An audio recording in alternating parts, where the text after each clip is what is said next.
Hello दोस्तों, मैं हूं प्रीतम और आपका बहुत बहुत स्वागत है मेरे किचन में। आज मैं आपके लिए लेकर आई हूं बहुत ही सॉफ्ट, मॉइस्ट और स्पंजी, सबकी फेवरेट एकदम चॉकलेटी ब्लैक फॉरेस्ट केक की रेसिपी।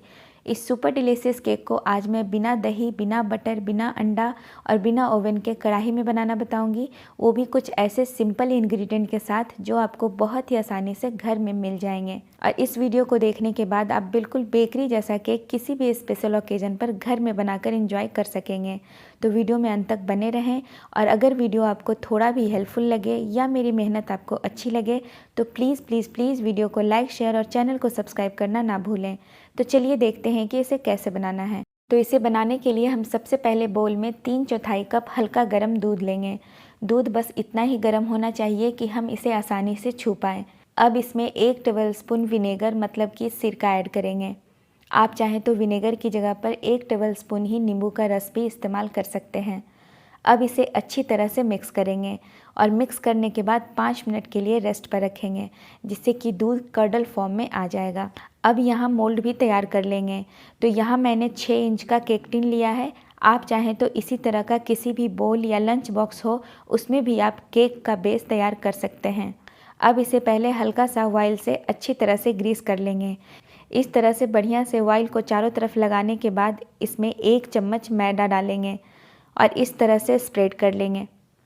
और अच्छे से मैदा स्प्रेड होने के बाद मोल्ड को पलटकर टैप टैप करेंगे, जिससे एक्स्ट्रा मैदा जो है वो निकल जाएगा। तो अब आप चाहें तो इसी में केक के बेस को बेक कर सकते हैं, या फिर अगर आपके पास बटर पेपर है तो बटर पेपर को लगाकर इसे भी हल्का सा ऑयल से ग्रीस कर लेंगे। तो इस तरह से हमारा केक का बेस बेक करने के लिए मोल्ड तैयार है। अब इसे हम साइड में रखेंगे। अब यहाँ हम होममेड ओवन तैयार करेंगे। तो उसके लिए कोई भी इस तरह की मोटे तले की कढ़ाई या पतीला गैस पर चढ़ाएंगे और इसमें थोड़ा सा नमक डालकर हल्का सा स्प्रेड करेंगे। ये नॉर्मल रेगुलर खाने वाला नमक है, आप इसे बेकिंग में कई बार इस्तेमाल कर सकते हैं। उसके बाद इसमें स्टैंड रखेंगे और अब इसे ढककर मीडियम फ्लेम पर 10 मिनट के लिए गर्म होने देंगे। अब ये जो हमने विनेगर वाला दूध रखा था वो अच्छे से कर्डल हो गया है, तो दूध को हमें इसी तरह का तैयार करना है। अब इसमें हम बाकी के इंग्रेडिएंट्स ऐड करेंगे। तो सबसे पहले इसमें 1/4 कप रिफाइंड ऑयल या फिर किसी भी बिना स्मेल और बिना फ्लेवर वाला ऑयल डालेंगे और इसे बढ़िया से विस्कर से मिक्स करेंगे, जिससे कि मिक्सचर एकसार हो जाएगा। यहाँ पर आप चाहें तो तेल की जगह पर इतनी ही क्वांटिटी में पिघला हुआ मक्खन या घी ऐड कर सकते हैं। और ऑयल को मिक्स करने के बाद इसमें आधा कप प्लस 2 टेबलस्पून पीसी हुई चीनी ऐड करेंगे और फिर से 40 से 50 सेकेंड के लिए विस्कर से मिक्स करेंगे। इस तरह से पाउडर शुगर डालकर मिक्स करने के बाद हमारा बैटर बहुत ही ज़्यादा स्मूथ बनेगा और यहाँ मिक्सचर एकदम क्रीमी टेक्सचर का बन गया है। तो सारे वेट इंग्रेडिएंट्स को मिक्स करने के बाद अब इसमें ड्राई इंग्रेडिएंट्स ऐड करेंगे और उसके लिए एक स्ट्रेनर में 1 कप मैदा, 3 tablespoon cocoa powder, 1 teaspoon baking powder, 1/4 teaspoon baking soda और साथ ही 1/4 टीस्पून रेगुलर नमक ऐड करेंगे। नमक हमारे केक के टेस्ट को और भी ज़्यादा इन्हेंस करेगा, तो थोड़ा सा नमक ज़रूर ऐड करें। अब सारे ड्राई इंग्रेडिएंट को बहुत ही अच्छे से स्ट्रेन करेंगे। इस तरह से ड्राई इंग्रेडिएंट को छान कर लेने से सारी चीज़ें अपने आप ही मिक्स भी हो जाती हैं और अगर इनमें कोई लम्प्स होते हैं तो वो भी स्ट्रेन हो जाते हैं। अब सभी को छानने के बाद इसे पहले विस्कर से बहुत ही हल्के हाथों से एक ही डायरेक्शन में मिक्स करते हुए बिल्कुल स्मूथ बैटर तैयार करेंगे। इस स्टेज पर इसे बिल्कुल भी विगरसली मिक्स नहीं करेंगे, नहीं तो केक जो है वो डेंस बनेगा। अब विस्कर से बैटर स्मूथ करने के बाद इस तरह का एक स्पैचुला लेंगे और बैटर को 5 से 6 बार कट एंड फोल्ड करते हुए थोड़ा और मिक्स करेंगे, जिससे कि बैटर जो है बहुत ही अच्छे से स्मूथ हो जाएगा। और यहाँ आप बैटर देख सकते हैं, ये रिबन कंसिस्टेंसी का बनकर तैयार है। तो हमें केक का बैटर इसी तरह का रिबन कंसिस्टेंसी का ही बनाकर तैयार करना है। अब इसे तुरंत ही तैयार किए हुए मोल्ड में ट्रांसफ़र करेंगे और 2 से 3 बार टैप टैप करके बिना देर किए हुए तुरंत ही होममेड ओवन में यानी कि इस कढ़ाई में सावधानी से डालेंगे, क्योंकि इस स्टेज पर कढ़ाई काफ़ी गर्म है। अब इसे ढककर 30 से 40 मिनट लो फ्लेम पर कुक करेंगे। टाइम थोड़ी कम या ज़्यादा हो सकती है, तो एक बार 30 सेकेंड के बाद आप इसे चेक ज़रूर कर लें। और अगर आप ओवन में बना रहे हैं तो प्री हीटेड ओवन में 180 डिग्री सेल्सियस पे 30 से 40 मिनट बेक करना है। या फिर तब तक बेक करें जब तक कि टूथपिक क्लीन ना आ जाए। तो यहाँ मुझे इसे बेक करते हुए लगभग 40 मिनट हो गए हैं और आप देख रहे होंगे कि ऊपर से थोड़ी सी केक जो है वो क्रैक हो गई है, पर कोई बात नहीं, ये बिल्कुल नॉर्मल है। अब इसमें टूथपिक इंसर्ट करके देखेंगे और यहाँ टूथपिक बिल्कुल क्लीन आ रही है, मतलब कि केक हमारा बढ़िया से बेक हो गया है। तो अब इसे बहुत ही सावधानी से कढ़ाई से बाहर निकाल लेंगे और इसे पूरी तरह से ठंडा कर लेंगे और इसे किसी भी कपड़े से ढक कर रखेंगे जिससे कि इसकी ऊपर की सरफेस ड्राई ना हो। अब जब तक कि हमारा केक ठंडा हो रहा है, हम बाकी की तैयारी कर लेंगे। तो सबसे पहले एक सॉस पैन में 4 टेबलस्पून चीनी डालेंगे और उसके बाद इसमें 1/4 कप पानी ऐड करेंगे। और अब यहाँ मैंने 18 से 20 चेरी को इस तरह से छोटे छोटे टुकड़ों में काट कर लिया है, ये इसमें डालेंगे और अब इसे लो टू मीडियम फ्लेम पर 2 मिनट के लिए कुक करेंगे जिससे कि चेरी फूल जाएगी और हमारा चेरी का सिरप भी तैयार हो जाएगा। अब लगभग 2 मिनट बॉईल करने के बाद फ्लेम को बंद करेंगे और इसे एक छोटे से बॉल में स्ट्रेन कर लेंगे जिससे सिरप और चेरी दोनों अलग हो जाएंगे।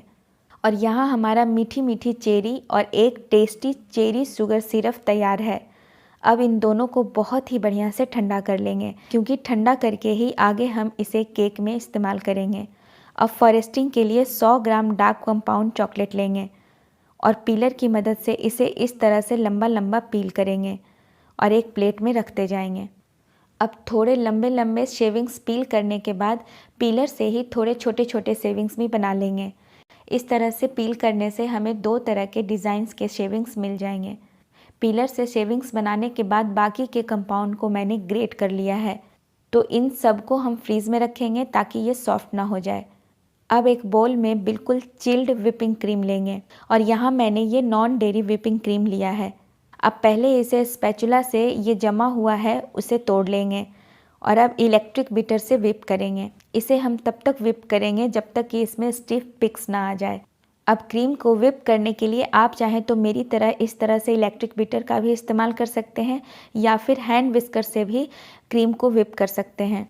हैंड विस्कर से भी क्रीम बहुत ही अच्छे से व्हिप हो जाती है, बस समय थोड़ा सा ज़्यादा लगता है। तो यहाँ क्रीम में स्टिफ पिक्स बनना शुरू हो गया है, मतलब कि क्रीम हमारा बनकर बिल्कुल तैयार है। तो अब इसे भी हम फ्रीज़ में रखेंगे।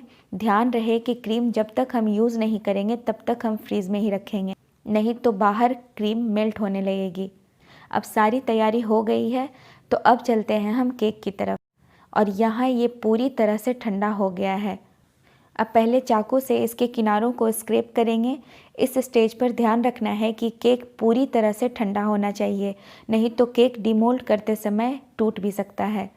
और अब इसे किसी भी प्लेट में पलटकर डिमोल्ड कर लेंगे और आपने देखा कि केक कितनी आसानी से टीन से बाहर निकल आया है।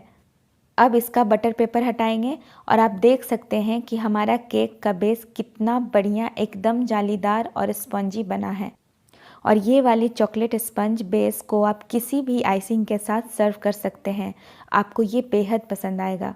तो अब ये जो इसकी ऊपर वाली सरफेस है उसको हम पहले नाइफ से कट करके स्मूथ कर लेंगे, तो हमें बिल्कुल फ्लैट टॉप मिल जाएगा। अब इसको केक स्टैंड पर रखेंगे और इसे लेयर्स में डिवाइड कर लेंगे। अब इसको मैं 3 लेयर्स में डिवाइड कर रही हूँ। आप चाहें तो किसी भी सेरेटेड नाइफ से इसे डायरेक्ट ही कट कर लें या पहले केक में 2 बराबर डिस्टेंस पर चाकू से निशान लगा लें। उसके बाद इस तरह से किसी भी थ्रेड यानी कि धागे को निशान पर रख कर इस तरह से डिवाइड कर लेंगे और इस तरह से हमें बहुत ही आसानी से पहला लेयर मिल गया है। और यहाँ आप केक में जाली देख सकते हैं, बिना अंडा, दही, बटर और बिना ओवन का एकदम परफेक्ट और जालीदार स्पंजी केक स्पंज बना है। और अब इस तरह से धागे से सेकंड लेयर भी कट कर लेंगे। तो ये एक बहुत ही आसान तरीका है केक को बराबर लेयर्स में कट करने का, बिना कोई मेहनत और परेशानी का। तो अब केक की आइसिंग के लिए मैंने टर्न टेबल पर एक कपड़ा रखा है और कपड़े पर इस तरह का प्लेट या केक बोर्ड रखेंगे और पहले हल्का सा व्हिपिंग क्रीम प्लेट पर लगाएंगे और उसके बाद ऊपर से हम केक की पहली लेयर को पलट कर रखेंगे और इस तरह से पहले प्रेस करेंगे जिससे कि केक प्लेट के साथ अच्छे से चिपक जाए। अब ये चेरी वाला सिरप इस पर हम डालेंगे और बढ़िया से इसे मॉइस्ट करेंगे। यहाँ केक को मॉइस्ट करना बहुत ज़रूरी है, इससे केक लंबे समय तक सॉफ्ट रहेगा। अब केक को मॉइस्ट करने के बाद इस पर हम व्हिपिंग क्रीम डालेंगे और इस तरह के स्पैचुला या बटर नाइफ़ की मदद से अच्छे से स्प्रेड करेंगे। उसके बाद क्रीम के ऊपर चेरीज़ डालेंगे। तो ये वही चेरी है जो हमने शुगर सिरप में बॉईल करने के बाद अलग किया था। उसके बाद इस पर हम थोड़ी सी क्रीम और डालेंगे और इसे भी स्प्रेड कर लेंगे ताकि केक की दूसरी लेयर रखें तो अच्छे से चिपक जाए। अब इसी के ऊपर केक की दूसरी लेयर रखेंगे और थोड़ा सा इसे भी प्रेस करेंगे ताकि नीचे के सरफेस के साथ ये चिपक जाए। तो बस अब हम इसके बाद सेम पहले वाला प्रोसेस रिपीट करेंगे जैसे हमने पहली लेयर में किया था। अब यहाँ मैं क्रीम स्पैचुला से केक पर डाल रही हूँ, पर आप चाहें तो क्रीम को पाइपिंग बैग में फील करके भी डाल सकते हैं और फिर बटर नाइफ से स्प्रेड कर सकते हैं। और यहाँ आप क्रीम और चेरी की क्वांटिटी आप अपने टेस्ट के अकॉर्डिंग कम या ज़्यादा भी कर सकते हैं। तो अब दूसरी लेयर पर क्रीम और चेरी लगाने के बाद इस पर हम केक की थर्ड और फाइनल लेयर रखेंगे। ध्यान रहे कि केक का लोअर वाला जो पार्ट है वो टॉप में ही इस्तेमाल करना है जिससे कि केक ऊपर से बिल्कुल फ्लैट हो जाए। अब इसे भी हम शुगर सिरप के साथ अच्छे से मॉइस्ट करेंगे और अब ऊपर से क्रीम डालेंगे और बढ़िया से स्प्रेड करते हुए केक को कवर करेंगे और साइड्स में भी क्रीम लगाकर केक को अच्छे से कवर करेंगे। अब स्पैचुला की मदद से साइड्स और ऊपर से जितना स्मूथ हो पाएगा उतना स्मूथ कर लेंगे। वैसे ब्लैक फॉरेस्ट केक को ज़्यादा फिनिशिंग की ज़रूरत नहीं होती है। तो यहाँ मैंने केक को हल्का सा स्मूथ कर लिया है। अब इसे चारों तरफ से कपड़े की मदद से या फिर टिश्यू पेपर की मदद से क्लीन कर लेंगे और अब इसे आधे घंटे के लिए फ्रिज में सेट होने के लिए रखेंगे। अब आधे घंटे के बाद केक बहुत ही बढ़िया से सेट हो गया है। तो अब मेरे पास जो बची हुई क्रीम थी उसे मैंने पाइपिंग बैग में डालकर एक नोज़ल लगा लिया है और इससे मैं ऊपर में छोटे छोटे रोजेस बना रही हूँ। आप चाहें तो थोड़े बड़े फ्लावर्स भी बना सकते हैं। अब ये जो बीच में जगह है उसमें ये चॉकलेट वाले सेविंग्स को फिल करेंगे और अब जो ग्रेटेड चॉकलेट्स था उसे हम साइड्स में लगाएंगे। तो इस तरह से हाथों की मदद से चारों तरफ चॉकलेट को चिपकाएंगे। अब यहाँ जो चॉकलेट चारों तरफ बिखरा है उसे हम स्क्रैपर या कोई कार्ड की मदद से इस तरह से चिपकाएंगे जिससे चारों तरफ अच्छी फिनिशिंग आ जाए। अब लास्ट में हम सारे फ्लावर्स पर एक एक चेरी डालेंगे जिससे कि हमारा ब्लैक फॉरेस्ट केक बिल्कुल कंप्लीट और खूबसूरत लगेगा। तो बस अब केक तैयार है। अब हम इसे 1 घंटे के लिए फ्रीज़ में रखेंगे और उसके बाद हम इसे सर्व करेंगे। और इस तरह से यहाँ हमारा बहुत ही टेस्टी सॉफ्ट स्पंजी एकदम फ्रेश और खूबसूरत ब्लैक फॉरेस्ट केक तैयार है जिसे आप किसी भी स्पेशल ओकेज़न पर किसी भी स्पेशल पर्सन के लिए बहुत ही आसानी से अपने हाथों से बनाकर उन्हें खुश कर सकते हैं। और आप मेरे काटने से और इसकी लेयर्स को देखकर समझ पा रहे होंगे कि ये कितना सॉफ्ट और टेस्टी बना है। तो मैं तो इसे एंजॉय कर रही हूँ। अब आप भी जाइए और इस टेस्टी और सुपर डिलीशियस केक को घर पर बनाकर एंजॉय कीजिए। और अगर आपको मेरी ये केक की रेसिपी पसंद आई हो या फिर मेरी मेहनत अच्छी लगती हो तो प्लीज़ प्लीज़ प्लीज़ वीडियो को लाइक शेयर और चैनल को सब्सक्राइब करना ना भूलें। वीडियो देखने के लिए बहुत बहुत शुक्रिया। तो फिर मिलती हूँ अगली वीडियो में एक और ऐसी ही नई रेसिपी के साथ। तब तक के लिए बाय।